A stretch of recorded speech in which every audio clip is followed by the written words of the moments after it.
As we welcome spring in the coming weeks, we recognize this season also brings unique challenges to mental health.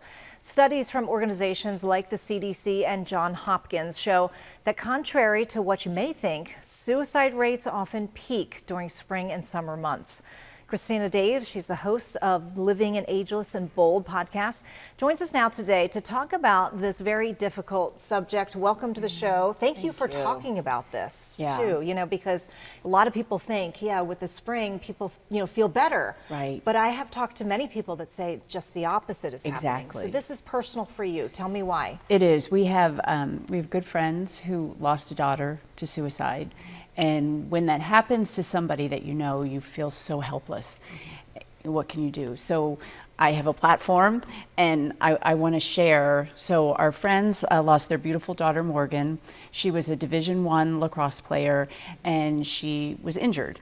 And that injury kind of spiraled into this.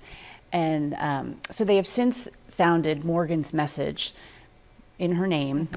To help athletes, because as you know, an athlete gets hurt, you take care of the physical part of it, but nobody's talking about the mental part of it. Right. So their tagline is taking a shot at mental health. Okay. All right. Yeah, we're looking at some video right now of Morgan.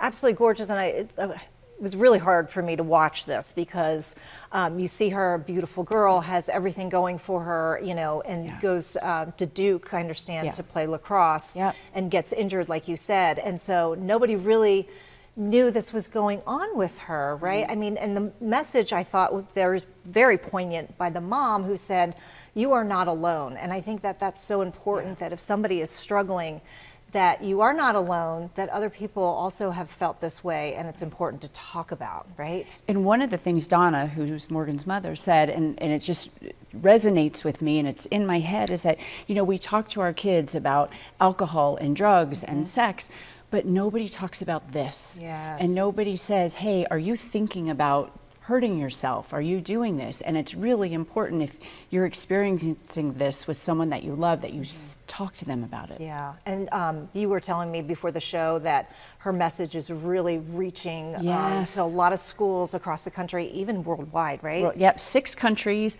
1,800 high schools and colleges, and they have 6,500 ambassadors. That's amazing. So great work that they're doing.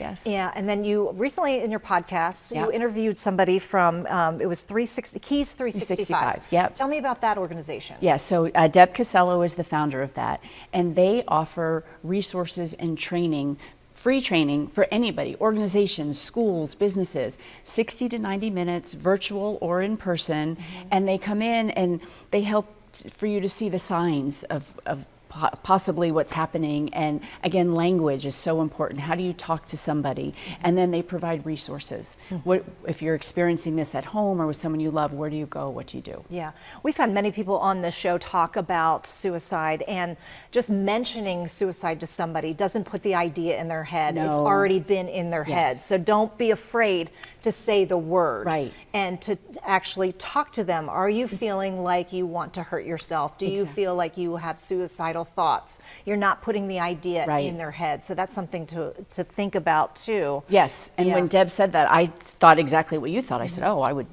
never bring it up. Right. But it's very important that you say that to them. Yeah, that's so true. Yeah. Let's go over some of the signs that we want to look out for in our loved one. Yeah. We do have a graphic, so we do want to mention these are very important to look for in your loved one. Right. Behavioral changes, isolation, difficulty sleeping, verbalizing that you feel like you're a burden to people, and then again saying you're thinking of harming yourself. Yeah. So there you go. So key things to look out for. Of course, if you have an emergency situation, you have somebody that says, yes, I do, there's a hotline for it, right? Yes, the National Suicide Lifeline. I wanted to call it a hotline, but it's actually a lifeline. Yeah, it is a lifeline for a lot of people. It is, and you can text or call 988. Okay, so easy number to remember. Of course, call it if you are, need somebody, somebody you love needs help. Reach out. I do want to mention your podcast because it's out and it's available, and I want people to listen to it. So if you'd like to, you can go on to Christina Daves' website or wherever you find your podcast, Living Ageless and Bold. Yes, Thank you so much for joining me. I appreciate it.